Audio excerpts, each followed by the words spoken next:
Hello and welcome to John and James Live. James CeeLo, how are you, sir? Well, I thought I'd segue into this section of our live, the word for the day, which is ebullient. Ebullient. What does that mean? Ebullient. So it's got two meanings. It can either be boiling or kind of effervescent, or it can be full of energy. Okay, And it's a great word. I'm full of energy. You're ebullient. You are the wordsmith. So today, James, we will be talking about. I said to wear gentry wear as well, James. What happened? Is that Yeah, no, gentry? I know it's not, is it?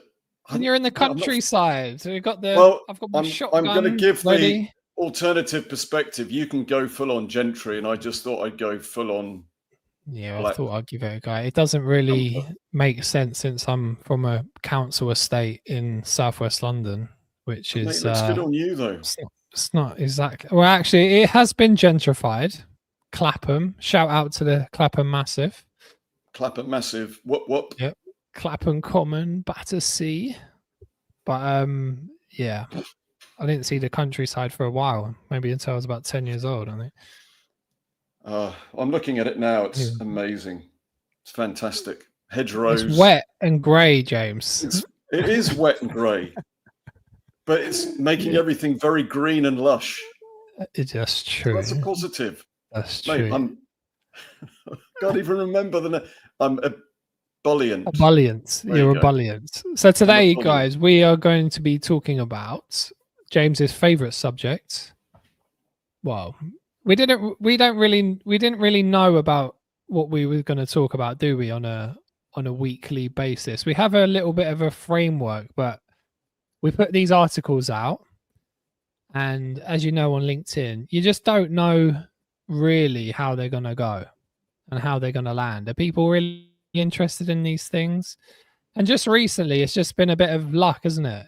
In the last 3-4 weeks, that we sort of stumbled onto quite a bit of traction with the articles, and then we end up talking about them in the lives. So this one, James, was about a secret scandal about land ownership. So the distribution of land owned in England specifically. I didn't want to go into Scotland and the US. I have checked the US today, as is quite interesting as well. Yeah. But it got a bit of traction, didn't it, James? This one, was you surprised? Because it's kind of a boring subject, right? It doesn't excite me, mate. I have said it before. I don't know quite how many more times I need to say it. It doesn't really, but it affects a lot of people. It affects me in terms of, the house that you own, who actually owns the house, the mortgage company you pay, you think that's your house, etc. Is it really? It's kind of pulling the curtain back on a lot of stuff, and I think people get quite unsettled by it. But possibly more so, there was a lot of comments about the picture that you used. Yep. The AI images, it's not, in terms of percentage of people, it ends up being probably 1 or 2% of people that get, a little bit het up about AI generated images. If my personal opinion, I get it. If there is some type of environmental problem with AI images, that's a good argument. Definitely come to, you should definitely raise that awareness. I like awareness. There's nothing wrong with that. When you're trying to, demean people or trying to shoot them down, and then, you come back with the equivalent, I don't own a car. I hardly eat any meat. I barely go out. Jesus, I couldn't be more carbon friendly than it is. But, you're shooting me down for using a bloody AI image. So there is a little bit of a... yeah. And I think it's one of those things, isn't it? Sometimes, can you? You can't win. How much effort do you put into actually finding out about the individual before you comment like that, before your own kind of subconscious mind starts to get you into this narrative around who that person is, what the intention is, before you've even asked the question? But you know, it's I guess it's a kind of an allegory of life to an extent. There's things that we do driving along in the car, somebody pulls out in front of you or isn't looking, doesn't indicate.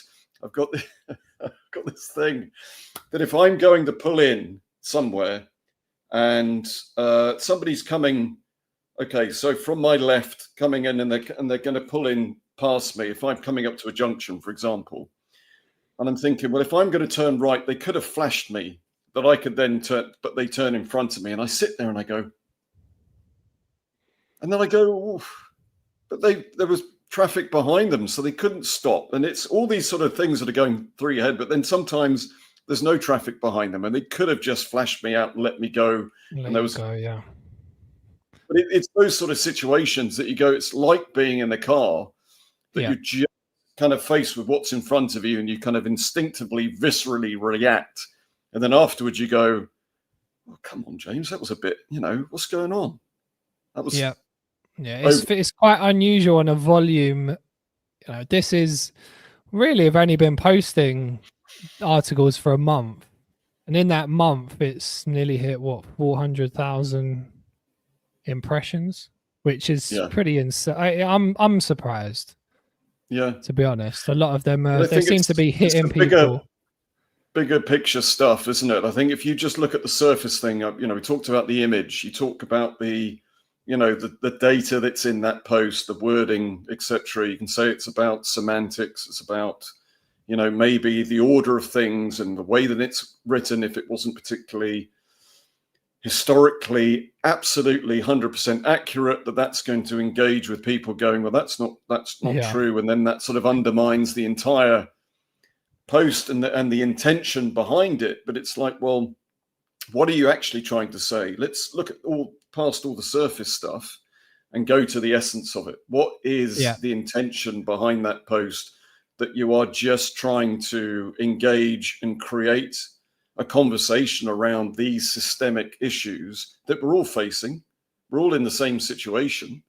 And how do you do that in a way in which it comes above the kind of the noise that's bubbling away down here and get it to people's attention that they can actually start to engage with it and have a conversation around it? So you're kind of damned if you do and damned if you don't. Yeah.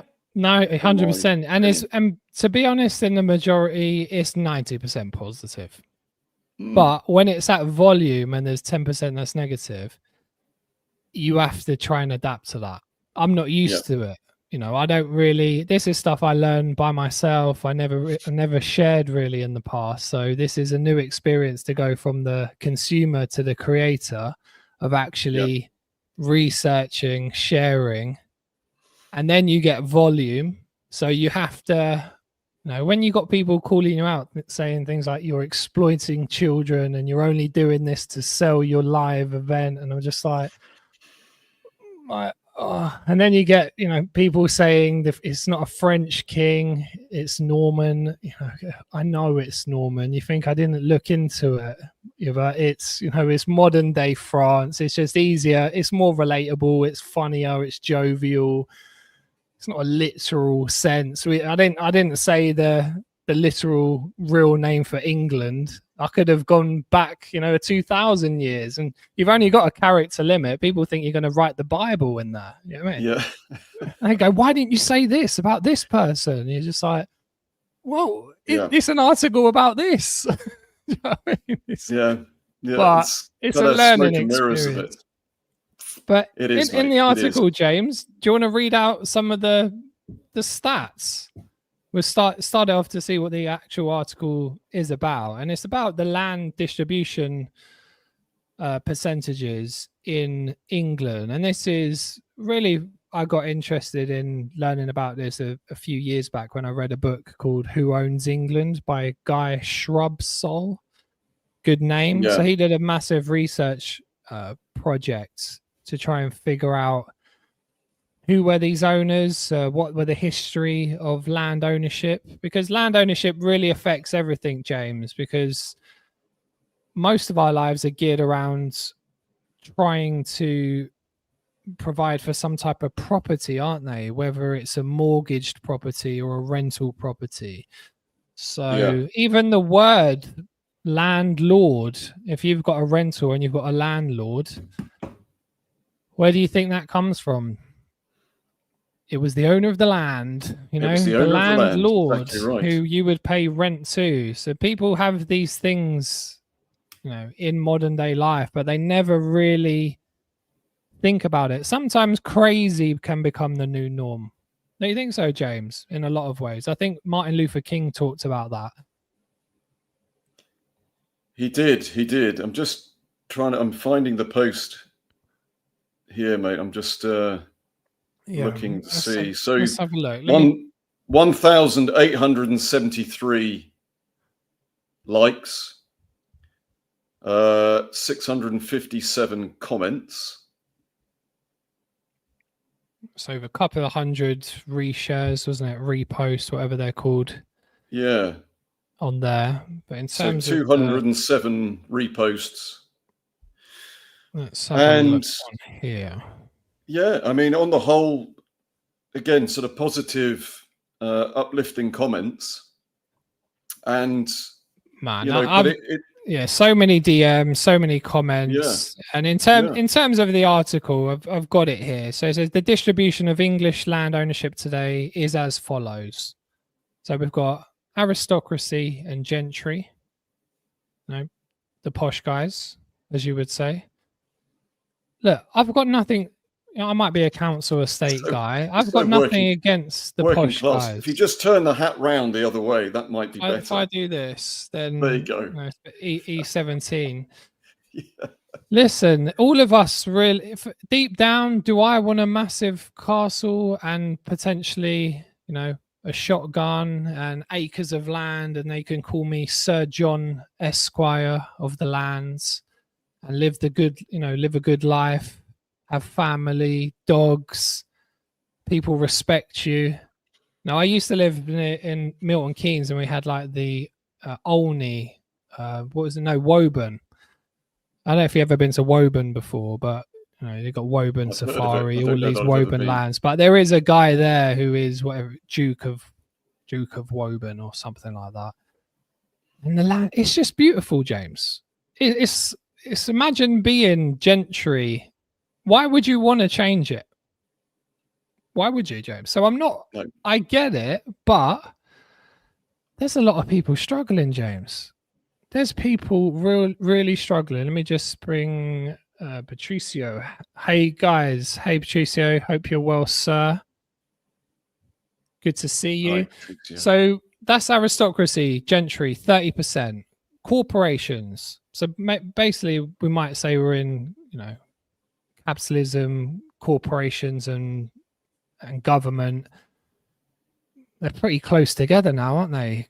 Corporations are transnational beings, so they don't really even worry about, you know, the nationality or wherever they're based. You know, a lot of them have got their offices in Bermuda, offshore accounts. You know, there was all the hoo-ha over Google paying.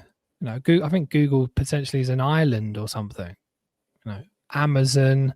All of these places are doing all of this weird tax stuff, aren't they? They're everywhere. So it is a bit of a weird situation with the corporations, and they own a lot of land, apparently, according to this book, in these offshore trusts. So it's quite hard to figure out because of all of the tax breaks and all of the complex accounting and ownership models they got. So let me bring this up. We have Camelia. Hey guys, this subject is so important. Thank you. You are brave. Well, thank you, Camelia. Just wearing that hat, I think she means. I'm scared now. I don't know. Should I be brave? Am I going to get a knock on the door, aren't I? Are you John? Yes. It'll be like a silencer, a silent pistol. Just take the hat off. Yeah, I know. Any sort of whistle blowing sometimes on a big level. If you're in Russia, you fall off of balconies, don't you? And if you're in the UK, Even if you're in America, Gandhi got murdered, didn't he? I'm not comparing myself to Gandhi, but Jesus, well, that's a big one. Clearly not. There's just Martin Luther King. Clarify that right there. Yeah. There's a big leap, isn't it? A LinkedIn post to It's Gandhi. a very big leap. Yeah. Concrete boots is another one. You don't want to So we have. So we'll quickly whiz through these, and then we'll go through sort of individually because I can see that you're super excited, James, on this one. Aristocracy, 30%. Corporations, 18%. Oligarchs and city bankers. Financialization has really kicked off in the last like 40 years since the 1970s, coming off the Bretton Woods system. Used to be gold back. Now it's fiat currency. You can print it forever. Or a debt credit based society, and inflation. You print more money. We're on quantitative easing, fucking 10 million or something at the moment. I don't even know. We're not on 10 million QE, but we're on high QE, and it basically debases the currency and lowers the value. That's why everything you buy is going up, and it's worth less and less and less. So it's still the same bricks and mortar as it was 70 years ago. The bricks haven't been entwined with gold. But they're hundreds of thousands of pounds more expensive. Yeah. Which we were talking, I think it was yesterday, wasn't it? It said it bought our first flat for 44,000, sold it for like 72. This is like a ground floor, 2-bedroom flat. So the first flat we bought together, sold it for like 72, then bought our next house, which was like a 3-bed terrace, and that was about 120, sold that for maybe 180, so just incrementally, and then the one after that we sort of bought for maybe 260. So just it was this kind of this upturn that we were able to jump onto. There was no major kind of consideration on our part to go, oh, this is the time we need to sell. It just happened to be at that moment in time that the markets were starting to, and they haven't come back down again. It's just kept going and going and going, growing exponentially since when we were in our sort of mid 20s, mid to late 20s. And then in comparison to how many of your children own their own property now? None. Yeah, so you got 3 kids in their mid to late 20s. Savings to be able to help them out with a deposit. That's not going to happen for a long time. No.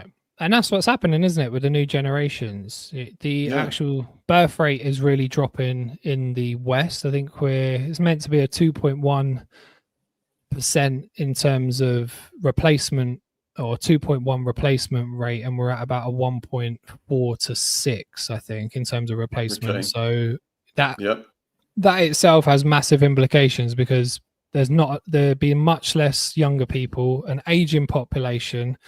People are living longer. Aging longer. Yeah. Living longer with less young people. So more of a burden basically on society. So it's it's a car crash, James. There's a car crash waiting to happen on that one. But people, and this is all to do with certain people owning land banking of these massive companies that bank the land. They make more money from doing nothing. There's loads of rich people in central London that just buy property to hold. They don't even live in it, and it's going up in value. So it's just like a diversification of your portfolio when it comes to investment strategy. But what does it do to the other houses mostly around Russian and Chinese money in London? I know some of the big ones. I think one Hyde Park went for about, that flat sold for about 100 million, 150 million. It could have been more, but I think that was a Chinese investor. So there are lots of foreign investors. But as soon as you start doing that, what does it do to all of the properties around it? The rich, the 0.1% then push the value up of all of the properties.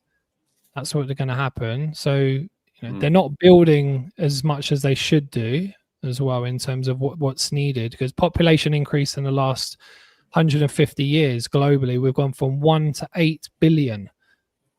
That's a big jump. I know in the UK it's gone from about 55 to 70. I think we're about mid 70s now in terms of 70 million. And so there is obviously more people, but the property is either being condensed into certain areas where people have got the money to buy it, or if you can leverage the equity in your property, then all you're doing is, I know it's more difficult for some of the landlords, but you're just buying up other property as investment. So I used to work in estate planning, so I know exactly what these people are doing. And they're just remortgaging, leveraging the debt, and then buying a new property, and then just waiting for the capital gains on the property going up in value. And then they'll just leverage it again, and then you just get poor people paying off your mortgage whilst you're making money off of the capital gain. I mean, it's interesting as well that I look around here and how much, brownfield, let alone brownfield, but greenfield sites are being kind of repossessed to build housing on. So there's a lot of building going on, seemingly. There's a lot of development. So you think about where we are economically, and we're building all of these houses. Some of it's going to be social housing. I know they have to allocate so many, a percentage to social housing. But it's like, people are going to have to figure out how they're going to pay for these mortgages, all these houses that are being built. How are they going to pay their mortgage? Well, what they're doing now, James, like around here, I'm in southeast London. So Blackheath is one of the most expensive places there are to live. On the border is Lewisham, which is, more deprived, but being gentrified as it is. So they've got loads of new flats that they've just built here. 1 bed flats, pokey, small, 400 grand starting price. 400k. You need you're going to need to have a deposit. You're going to have to, and then if you're renting that place, that 1 bed flat is around about it's about 1,700 to 2 grand a month to rent the 1 bed flat. So if you're trying to save, you've got to be earning at least 100k a year to get a mortgage on that of a multiple of 4 of your salary. But then you got to be able to save for the deposit as well. Yeah. On a 1 bed flat. And then you've got to pay service charges on the flat as well. So you're not just paying your mortgage. I don't know. It's empty there, James. All of those flats are gone up. I go there in the morning and the light, you never see the lights on. It's not like it's full and bustling and families and things like that. I don't know if it's just because it's next to the city where you get, a few rich financial people buying them. And then they maybe got other properties as well. So it's like an investment thing. They live near where they work, and then they go and live somewhere else. You don't see any real families and things like that. I don't around here. It's clearly unsustainable. So, it's like, where do we go from here? What is the solution? What's the answer? There needs to be some drastic change that we can come up with some kind of system that allows people to own their own homes. Yeah. That they're not then kind of, penalized and, given. It seems so punitive and so unstructured that there has to be a change. Otherwise, there has to be something. It's like just say hello to Amos. Hey, Amos, how are you, sir? Amos is a film director. It's a great conversation. It's the same all over the world, it seems. I think Amos is based in the US. Am I correct? He's doing a film documentary on humanity and capitalism, which the trailer looks fantastic. So for people, check out Amos on LinkedIn. Very interesting film there. And yeah, you're right, James. It's where do we go from there? Because like you said, even your age, you're say 51 now. You was able to, you probably just made it, didn't you, in terms of buying literally by the skin of our teeth, I reckon. Yeah, it just because. Sorry, it was Toronto, Amos. Sorry about that. Close. Skin of your teeth. Yeah, you just got in there, didn't you, James? Yeah. We just got on that sort of just on the upward trajectory of that wave. We were very, very lucky. Yeah. So I bought a property in Milton Keynes at one point, I lost money on a property I bought, the first property I bought, 175 2-bed terrace.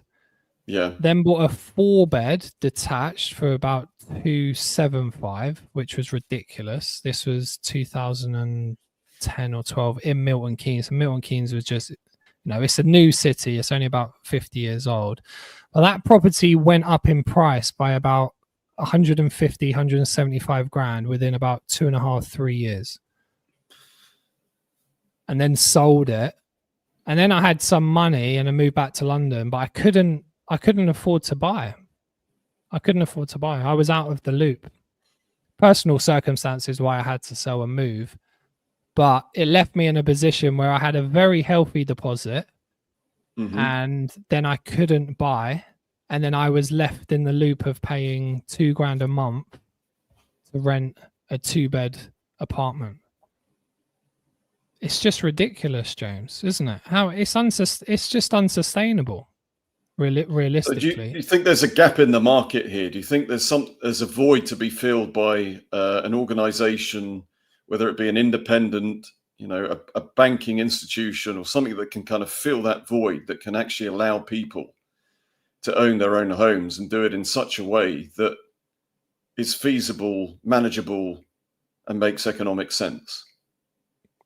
Yeah, I think so, James. I think something radical needs to happen, but it comes with a contradiction of capitalism sometimes, because if you start building loads of houses like near you, what happens is people don't like it. And the more houses there are, it devalues everybody's house, because there's the supply and demand curve can change.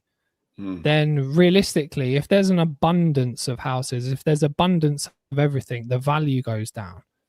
So people are then scared of progress because it doesn't suit their short-term interest. But they don't realize is what's going to happen in the future.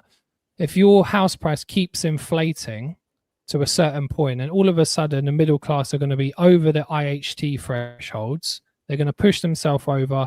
And in the last few years, I've had hundreds of conversations of people that didn't even realize they was in the IHT bracket, because they're paper millionaires, basically. They didn't really think about it, because it's not something, IHT is something that only rich people think about. But now they're in the bracket, they're thinking, all right, the children are going to have to either sell this property to pay the IHT bill. Who's going to buy the property? It's going to be other inheritance tax. Yeah, just to clarify. Inheritance tax. Yeah. All of a sudden, you push it far enough. This is the trajectory. Then you're only going to have very uber wealthy people who are just going to mop up middle class property, and then there will be a very high class of people, and then everybody will be in some type of rental market. Unless you completely redesign the system, because the system needs redesigning. Let's bring up a comment here. We have, the lovely Nadia. How are you, Nadia? Hope you're well. A whole new design is called for. Why even, I can't even say that word, James. You're the... so acquiesce. Acquiesce and conform to mediocrity. Man, I had my eyes, I had my laser eye treatment. I can barely... I think it's mate, getting I'll get your worse, money James. back. It's against our design to live, all boxed up in fragmented systems. I completely agree with you. Needs radical change. It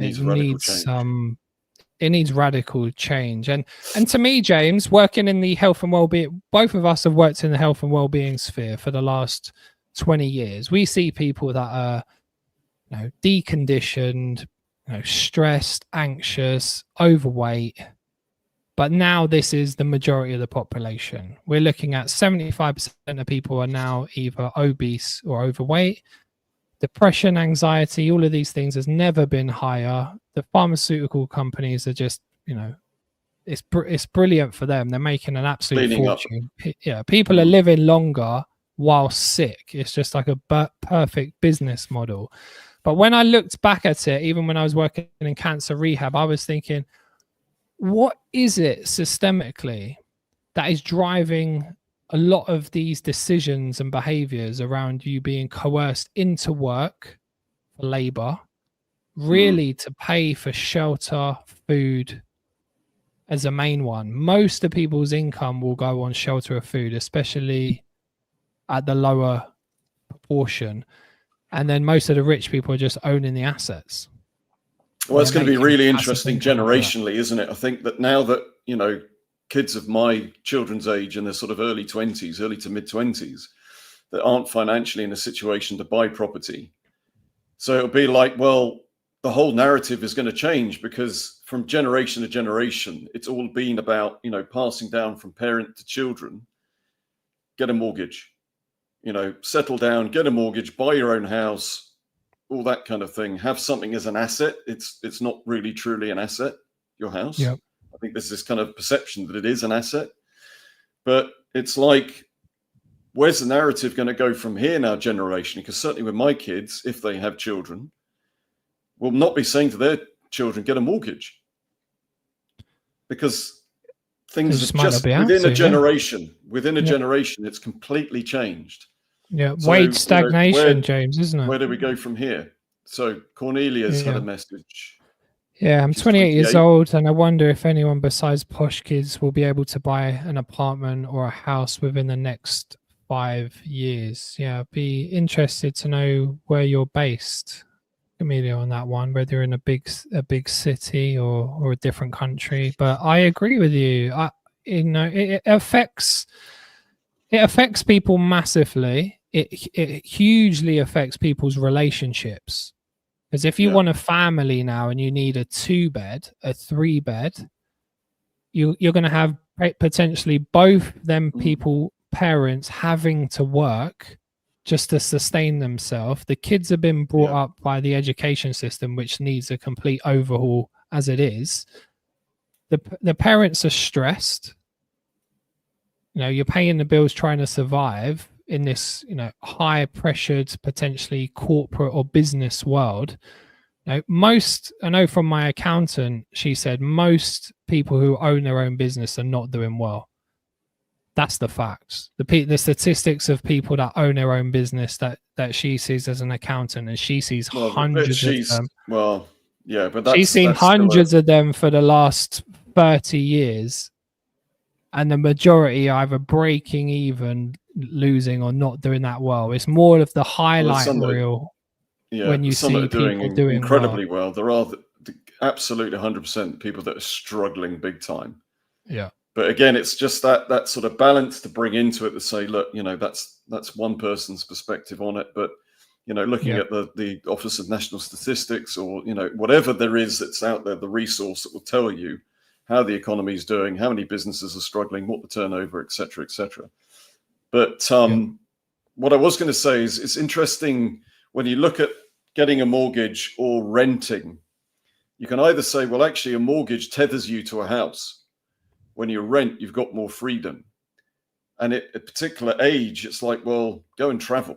If that's an option for you, go and travel. Don't be tethered to bricks and mortar. Go travel.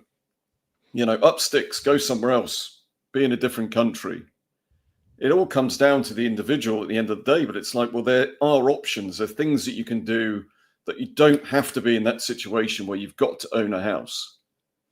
If it's not applicable a sad for situation. You, there's huge amounts. I can understand that if you're only renting all the time, you know, your landlord could, in so many months, I don't know, you know, what your contract says, but in so many months could evict you.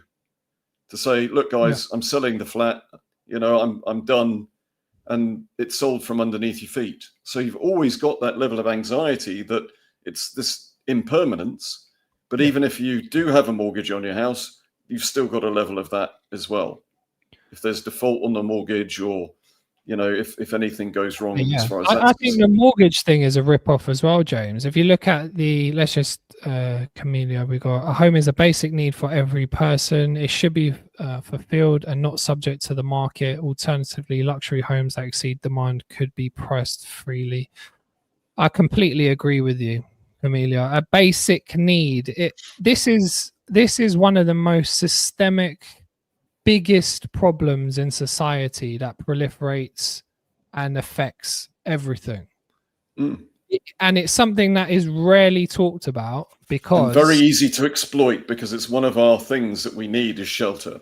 You know, the thing, we need it. Like you talk about your Maslow's hierarchy of needs, at shelter is one of them. It's a fundamental. So it's massively open to abuse.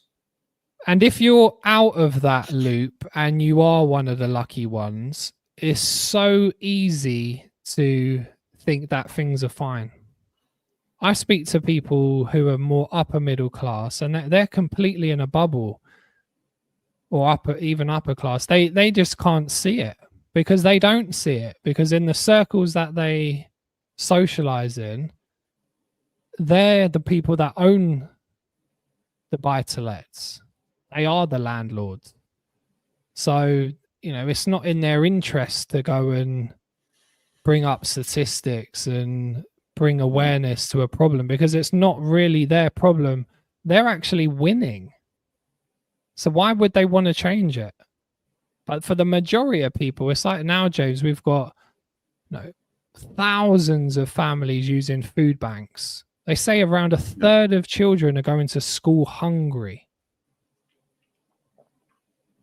That's crazy. When you've got people with crazy amounts of land making money for nothing.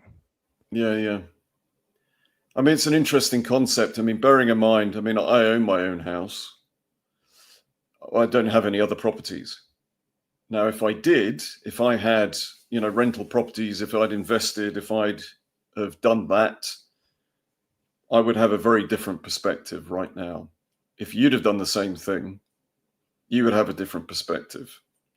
So there's the kind of the caveat to say that neither of us are in this situation where we've created that for ourselves, that income coming from rental properties or even commercial properties. Now, it is something that I've thought that I needed to do for a long time and haven't. And there's some interesting kind of emotions and thought processes around that. Feels like I've kind of missed the boat a little bit, but there is still potential. But you can't label every landowner, every person who has property, landlord, in the same category. It's a system, the tax system set up to enable people to get tax breaks, benefits, and all that sort of thing from owning property. And there are a lot of attractive kind of elements around it. It's not the easiest thing to do, but how is that distributed?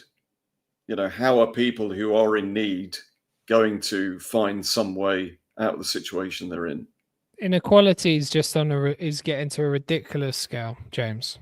It's getting ridiculous, and I don't, I'm not going out there just digging out, landowners, and these people are born into these situations, and they've, people say, I worked hard for it, I worked for this, and listen, it's nuanced. There's the cleaner who does 3 jobs and basically makes hardly a penny, who works hard through circumstances. There's people who have potentially got low IQ that work hard.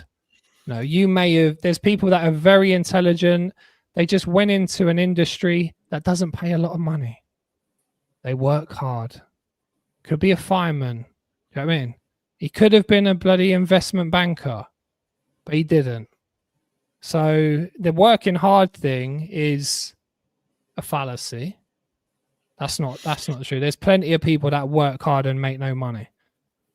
So that doesn't make sense. So in terms of what capitalism can do, is it can eat itself. So people self-maximize to the point where they don't realize long term that they're biting their own tail. And that was what will eventually happen. It will bite its own tail, and I think the whole thing will, come to some type of revolt. Let's bring up Mick here. Hey, Mick, how are you, sir? I've interviewed many of those who are now in the 2030 age bracket, and many of them feel spending their cash traveling is their only option. They feel guilty about waiting for their parents to pass away before being able to have the finances to go forwards. Mate. What do you think about that, James? To be honest, Well, like people are spending their cash. Yeah, like young people should, you know, you want to enjoy yourself, don't you? You don't want to live your life to pay I mean, how debts disempowering and is rent. it to rely on your parents to provide you with, you know, what they had, and waiting for them to die is just, I mean, terrible, isn't it? What Absolutely kind of a terrible. society is that? And there's a lot of people out there. You know, I'm not like getting my own violin out, but you know, I haven't got parents. You know, not close with my parents. There was no safety net, so there's no mummy and daddy to run back to if things get hard. There's no mummy and daddy bank that you can go to and utilize this house. There's no inheritance coming. It's probably why I'm more passionate about it, because I'm one of the people that are more impacted Well, by that's, it, and I've yeah. I mean, that seen gives you an insight, poverty. doesn't it? And there you go. That gives an insight, doesn't it, Yeah. into the reasons why you have that view. But going back to the previous comment, it's like, where's the agency? Where is this ability to be able to go, what do I do about it? You know, what can we do about it? What are the possibilities? How do we all get together and figure out what is possible? And that we're not all kept in this situation where, you know, we've got to rely on other people. There's this reliance as well that, you know, nobody's coming, unfortunately, to save us on this. We have to figure it out. But we've got to have the conversation. We can't just say, well, that's just the way it is and that's how it's going to stay. We've got to go, what are the solutions? And be Of course, intelligent yeah. about it to figure it out. Mick says the rental market is increasingly becoming the domain of large landlords because of taxation. Those owning 2 or 3 properties are often offloading. There is some big landlords out there. The royal family is one of them. I think they're one of the biggest landlords out there, and they make millions off of renting buildings to things like the NHS. So they rent out seabeds for something like £37,000 a day. You know, technically, in It's terms so of the bizarre. ownership of land, it's all royal land. So if you didn't have a will and you had no beneficiaries or descendants, your property will be mopped up by the Crown estate. They do apparently take that money and then give it to charity, apparently. But there's that word for it. A shit. What's the word, James? I sent it to you yesterday. Oh It's God, yeah. escheat. Escheat. Escheat. Escheat, Oh, yeah, which is escheat. some type of law around every property being owned by the crown. But we didn't. Let's go back to that quick list. Let's quickly just bring up this comment. See and explore our spectacular planet. I'm with you, Nadia. This planet is just unbelievable, beautiful. We should be outside more. And like I said in one of the other posts, it's like we're paying to live and survive inside a cave, aren't we? Sometimes we're paying debts on mortgages and rents in properties that we're hardly in. We come back for a few hours, sleep, and then you're back out working again. And it's You see you so sacrifice many your whole life to live, don't you? science fiction films that are portraying this kind of dystopian future that we've got, that we're just literally going to work, coming back into these little kind of modules, these kind of pods that literally are so utilitarian of everything that you need, but it's literally this little kind of cube, and we're all in sort of tower blocks and corralled into these tiny little spaces because of overpopulation, or because, you know, it's just become so kind of basic in terms of need, that these open spaces that we need to go out and be in nature have been concreted over. Yeah. and commodified, isn't it? Shelter has been now is commodified, and now everyone's fighting to basically just live, while a few people make all the money pretty much at the top, the real money I'm talking. So in terms of the list, James, we'll quickly run through that. Go for it. On here it says, so we've got aristocracy, gentry 30%, corporations 18%, oligarchs and city bankers 17%, unaccounted 17%, but more than likely distributed from the above between aristocracy, pretty much more than likely aristocracy. But if they haven't sold the land or it hasn't changed hands, that's why some of this land is completely unregistered, because it's been in so many generations that it just hasn't got around to being registered yet. So it's more than likely that aristocracy earns between 30 and 47% on that side. We've got the public sector, 8.5%. We have homeowners, 5%. So that's probably was a bit of a shocking statistic. So people were saying, that's not correct. That's not correct. It's 65% of people own their homes. I was saying, okay, 65% of people may own their homes. Okay, 30% to 35% have got a mortgage on that home. It's still on 5% of land. Otherwise, you'd go, if you go on holiday and you look down from the plane when you're going over England, it's pretty much all green. Otherwise, you would just have 65% of land would be covered in houses. You know what I mean? You got 5% of houses and gardens. Okay. Yes. So just to make that like go jump on a plane. Clear. Yeah. Jump on a plane and have a look down and see if 65% of land is covered in people's houses and property. It's not. Conservative conservation charities 2%, Crown and Royal Family 1.4%, not including places like Scotland where they've got a lot of land, and Ireland, and Church of England 0.5%.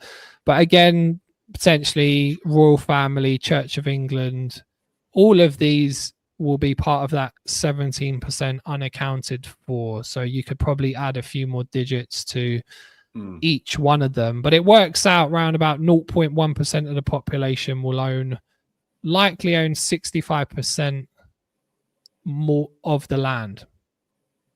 Yeah. Which is it's a lot, James. That's a lot. Yeah. It impacts people's psychology, especially in the health space. We seem to be in business and life all about symptoms management. Everything's symptoms, everything. It's like, I get it. You've got to do what you got to do to maintain your own peace of mind, whether you're doing the meditation, the exercise. But what I'm saying is you're still in the rat cage. Like, so at some point we have to wake up and realize that we're in the cage. Yeah. And maybe if you come out of the cage, if you start to come out of the cage, you don't need as much of the other stuff. It's like there's rat experiments. Everything we've discussed, everything is geared towards taking that agency away from us. It's disempowering us, whether it be our health, big pharma stuff that's there just basically keeping us controlled and compliant.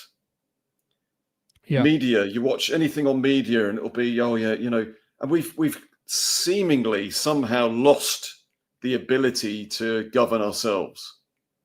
Our bodies, we're kind of, again, abdicating responsibility to somebody else to go, right, you need to do this, this, and this.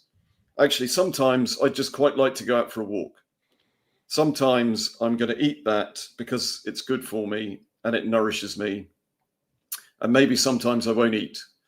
Maybe sometimes I'll just sit quietly and contemplate what's going on, how I'm feeling. But then I've got to have something on my wrist. Then I've got to have this pill to take for that. And this is happening to me.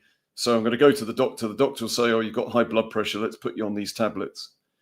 And actually, I'm going to give you a flu jab as well, because, you obviously, you can't cope with flu. So we better give you that. And nothing, against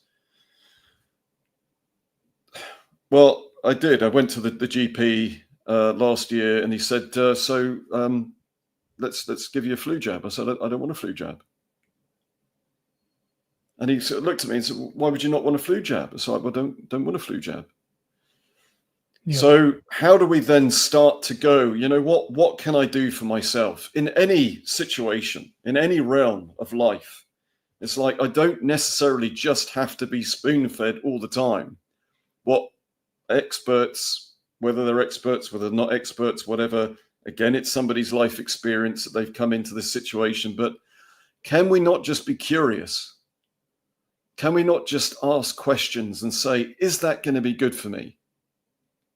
I don't have to blindly just listen to what's going on and accept it. Sometimes you do. Sometimes that's just the easiest way. It's the path of least resistance. But other times it's like, I don't really think that's going to be good for me, Yeah. So where have we just suddenly lost that ability to be able to ask questions and not just blindly take what's out there and just accept it?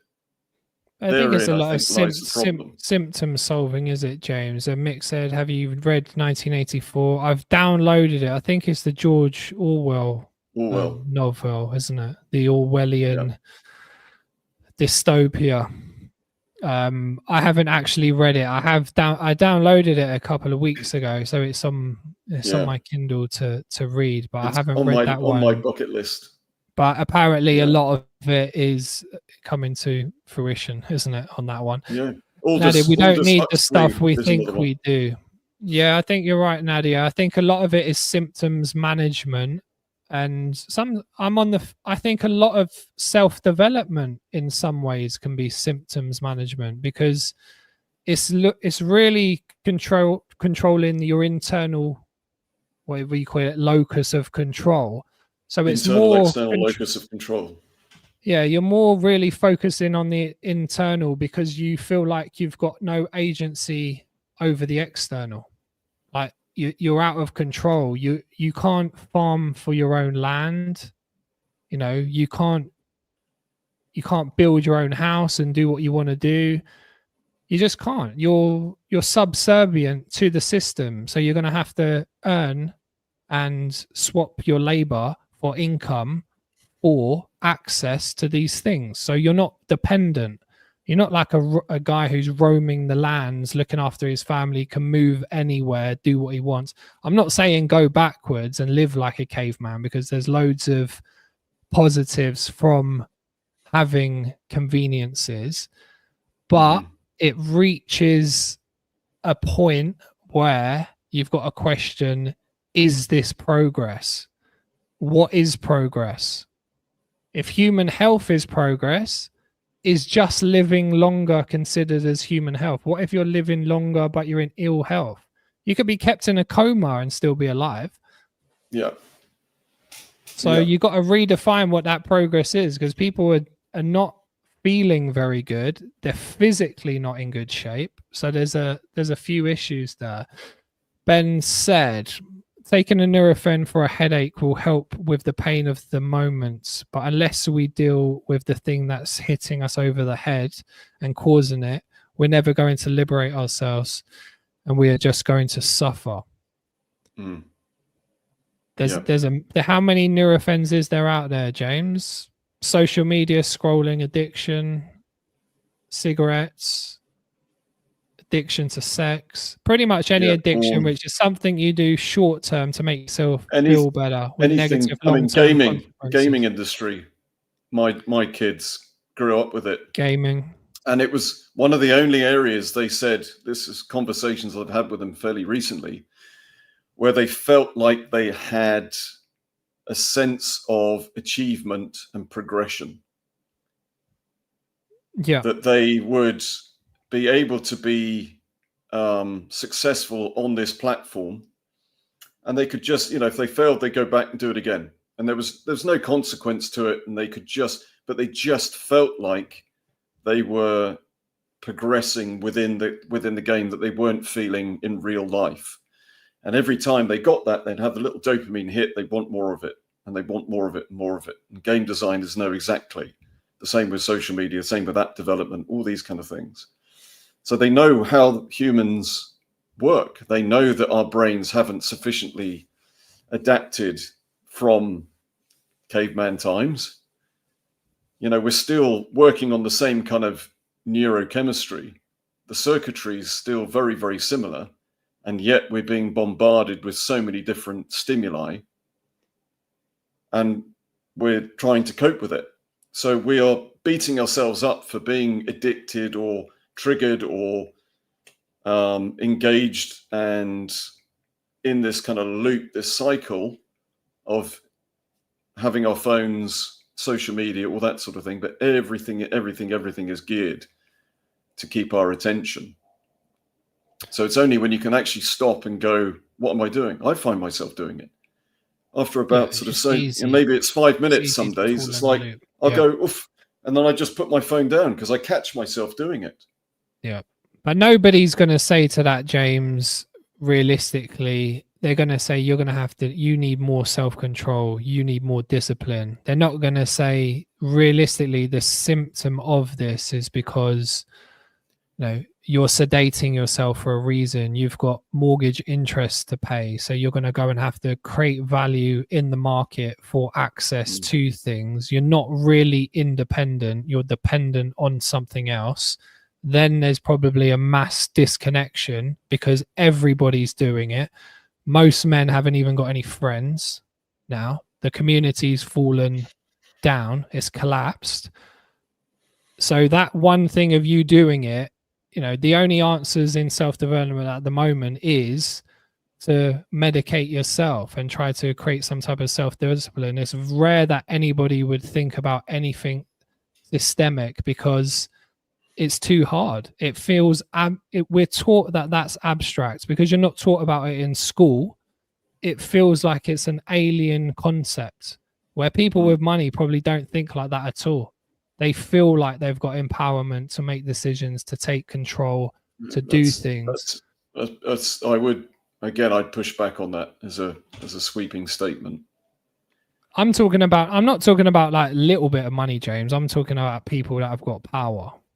Yeah, but we can make up all sorts of assumptions and assume that they are that way and feeling that way. It's not like creating that kind of them and us situation. It's just having an understanding of what we can do. They think differently, James, about money. They think differently about money. The mindset of a person with money is not the mindset of a poor person. They think assets. They think longer term trust funds. Whether you're the type of person that attracts money to you or pushes it away. And that comes down to a deeper level of the psychology to the individual to say, I am not worthy of those things. I'm not worth. My situation is where I'm at because I don't feel like I deserve to be anywhere else. Now, yeah, and that's your environment sometimes, isn't it? That you're born into. The environment, it can be, what has happened to you. But in the situation where you've got people that do have a lot of money, invariably they've come from, there's obviously historical, there's wealth that's been handed down, hereditary wealth, which is looking like 30 to 47%. What we've spoken about, and then you've got, it's termed as kind of new money, isn't it? That people have worked and created this for themselves. And whatever the motivation was to do that, proving something to themselves, to their parents, to, that they came from deprivation, poverty, and saw what their parents had to go through and didn't want that for themselves. And then you've got people that are on a mission to create something incredible. And they are driven every day. They're passionate to birth this thing into the world because they know that humanity is going to benefit from it. And as a result of that, can make a lot of money. But statistically, James, it doesn't really meet up. But this is the broad spectrum, though, mate. We can't just take in isolation these kind of things and go, okay, I'm going to stick a label on that. I'll stick a label on that. I'll stick a label on that. It's this kind of beautiful symmetry of everything that's going on underneath the surface. that provides us with this environment that we live in, that there are people trying to do incredibly good work. And there are people that 100%. are, There's no doubt that drawing off it's the like system. football So it's players. just, You could it's say, tricky, but it's tricky though, mate, when you start to then label and say that, well, and this is again how we make sense of the world, but it's always highly nuanced. There's always caveats to that you can say, those individuals motivated by something completely different, but we've made a snap decision. Very much like that post that you put out, that people can make a snap judgment about you. They make all sorts of assumptions. They haven't listened to the conversation we've had. They see you sitting there in a cap, a nice shirt and a jumper and go, well, what does he look like? I'm just going to make a split-second decision about this guy. I've not even listened to what he said, but already I'm making all these kind of assumptions. So let's bring some sort of, some sensible narrative and just have that awareness piece. 100%. But the inequality there, James, I can't see that going in any other trajectory with AI than much worse. And we can always pick out, sections of society like, say, Premier League football players, which are all millionaires, pretty much 99% from, poor working backgrounds. Mm-hmm. Mm-hmm. But only about 0.1% of people that join a professional academy become a professional football player. So it's very, very small percentage of people. So you could say, oh yeah, the working class people are doing well. It's not a lot of people. It's not a lot of people compared to the average of most people who don't escape. They really don't. And there's other people, like if you read about the apartheid in South Africa as well, and even women, 30, 40 years ago, they wasn't even allowed to get a bank account unless they had their husband there. Black people weren't allowed to have certain things. Land was taken. There was all sorts of inequality that's been built on. Mick says, those designing the narratives depend on the apathy and short-term mentality of the masses to live in a cycle of complain, blame, and forget. We must break that before we can create a new design. I totally agree. If you've read Walter Lippmann's Public Opinion from 1922, he talks about people that was labeled by people like Edward Bernays, who's like the father of PR, as they called the masses the bewildered herd, and they are controlled by the elites. And it's easy then to just throw things in like racism and all of these different. That was me throwing something in, by the way, just as you said it. So you can rile people up. But they'll this is a situation is that we're all subject to it, that we'll have something that's thrown into the mix and they'll go, oh, this will keep them occupied for a while. And we're so busy arguing and being triggered and shouting at each other that they're going, that was a bit of fun, wasn't it? That'll keep them preoccupied for a little while. Let's, go off and do something, and then let's just throw something else in there. So how do we then sort of come together and have what are those things at the moment? We've got like terrorism, then it was immigration's like another thing. It's like all of these distraction techniques. It's TV, it's news, it's the way in which the narrative is delivered is just going, let's just keep a little bit of anxiety there, just bubbling underneath the surface, and then every so often, some incident will happen. Again, we're not going into conspiracy theories or anything like that, but, politically, a hot potato will be raised, or, somebody has been investigated or whatever. And that is one element, but then it's the way in which it's reported in the media.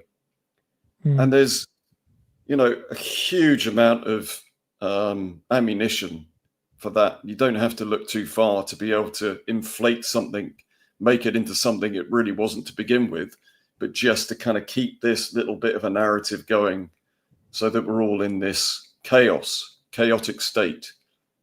Because all the time we're in chaos, we're not asking questions, we're not seeing what's going on behind the curtain. Good questions, James. Yeah, because it should be in schools, and it's not taught in schools. They should know what the inequality levels are. They should know critical thinking. They should know how mortgage thinking and asking questions.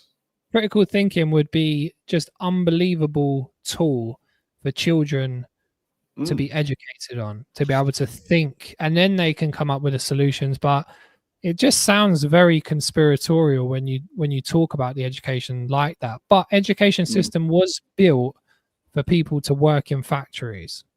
Yeah.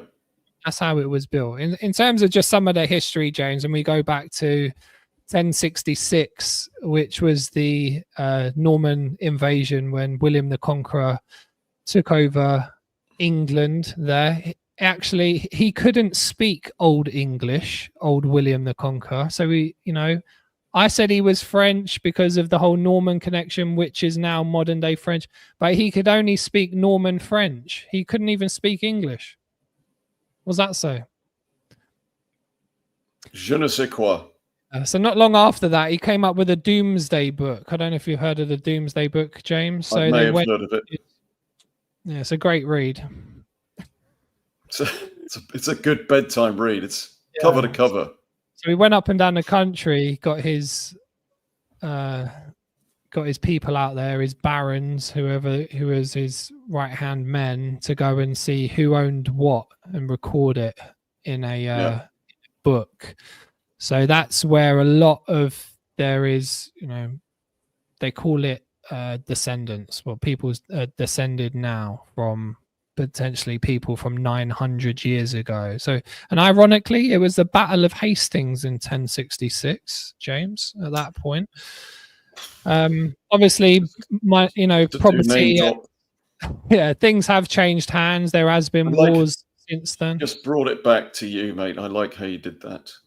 That's what I do, James. But there's a bit of historical context, which is, it's quite fascinating. And obviously, America's a very new country. What is it, 300 years old? It's not very old at all.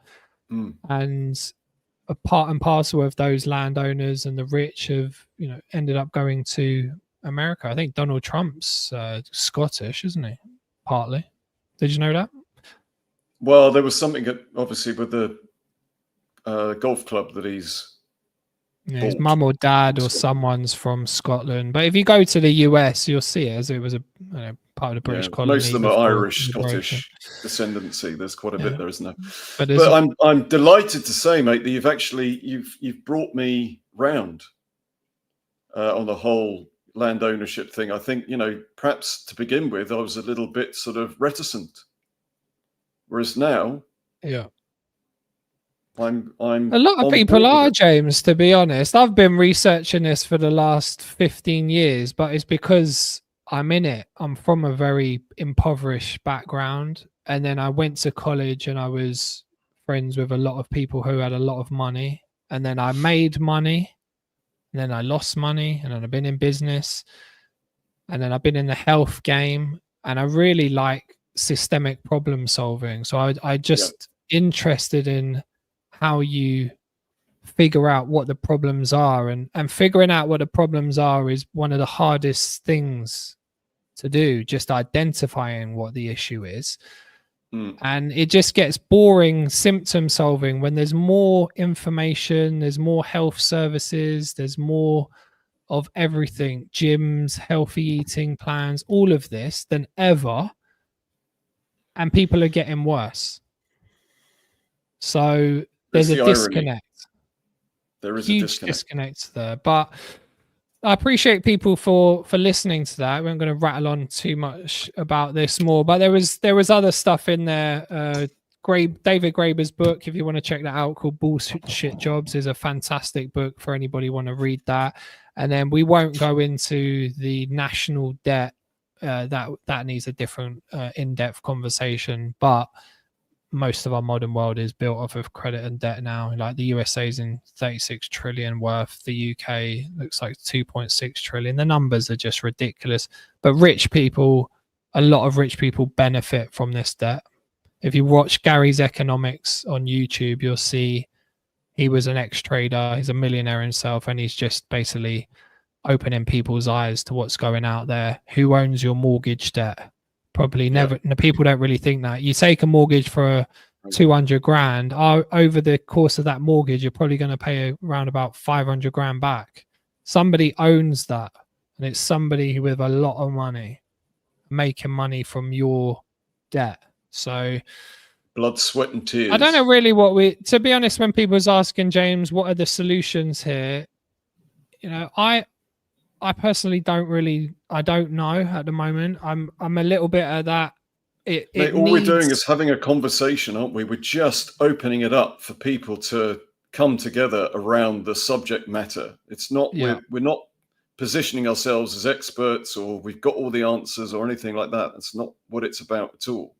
We're just having the conversation. Simple. It needs awareness that this is what it is at the moment. I've got a vision of the future, what it could be, but I haven't got it clear in my mind what the bridge is towards that. And the only bridge I can see at the moment for people to it's wake up sounds egoic. It's more just to accept the awareness of it, because there's probably a lot of denial, and there's a lot of, like we said before, there's a lot of self-interest. Because if you have made money on your house and you've worked, you know, we've had this argument already, but there is a self-interest there, isn't there, to try and hold on to what you got through a lot of fear. You're not really thinking long term. So it's I can't see it going any other way than like some type of societal collapse where AI starts, wage stagnation is a fact. It's right there. Inflation of house prices is right there. One's stagnant, one's going up. Then you've got AI displacing jobs. You just saw 4,000 jobs have gone from a bank recently. RDS, I can't remember. I've never heard of that bank, but you know, they're reducing jobs there. If AI is not going to be the same as replacing a horse with a car, it's not going to be the same. People have used that comparison, but it's not the same. So you can see a kind of rise of the counterculture, of more of the human element, where we really have to start focusing on ourselves in terms of, you know, the natural elements and what this technology can't replace. It cannot replace. It's got the potential to free us, James. New technology, if we can automate things, we can create, you know, modular housing, prefabbed housing, 3D housing. We need to sort out land access. There's going to be huge amounts of positivity that comes. We could automate food production. I think we can have this advanced standard of living where it's just unbelievably abundant. I just feel that we're going to have to head into an absolute, you know, amount of chaos to get there, because pain really wakes people up. It really does, especially when the middle class gets stung. That could be the time when they say, right, we need to change something here. My kids can't afford to buy a house. They're not even having kids themselves. I've got no grandkids. You know, they're now struggling to afford to eat. Now they're all living with me. You know, it's not going to be until that time that people think, oh shit, something's going on here, isn't it? And then you just have to be in the right place. It sounds crazy, but it happened with people like Hitler. Hitler was saying a certain thing for a long period of time. He had a book, Mein Kampf. You know, he was writing for a long time after he went to prison, 15 years. He waited for the Great Depression in Germany, and he was really positioned to take advantage of a people who were just, you know, smashed to pieces from the First World War. This group of people were on their knees, and he was there with a message. So we got to be careful what those messages are, because society could either follow suit when they're desperate to think it's all immigration, it's all a problem here, or it's blaming some people and it's the blame game.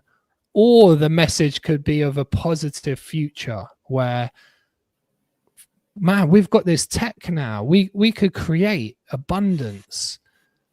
But we have to be careful, James, I think. I totally agree, mate. I totally agree. And I think that would be a very good place to stop.